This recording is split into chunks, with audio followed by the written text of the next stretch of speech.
How are you really feeling? I'm asking the question again. How are you really feeling? So someone asked me this question the other morning. Someone asked me that question last week.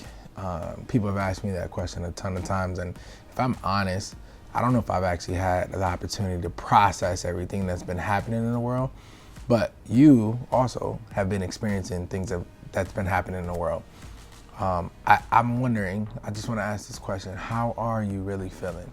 There's a lot of things that's been happening. There's a lot of emotions. There's a lot of conversations.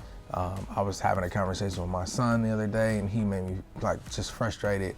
And I went into a whole different mode, and it was on point, right? But what I'm saying is I needed to get him to understand the importance of what's happening in the world. And the only reason why I even went there to that degree was simply because of what's happening in the world.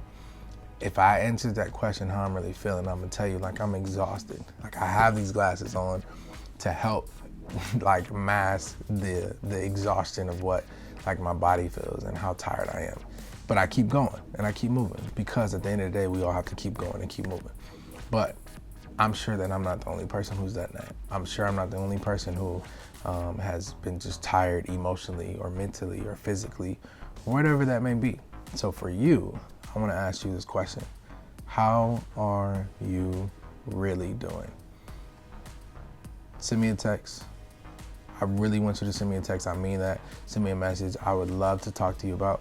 I just want to hear how you're doing and see how we can get through this together, because that's the only way that we're going to make it through together.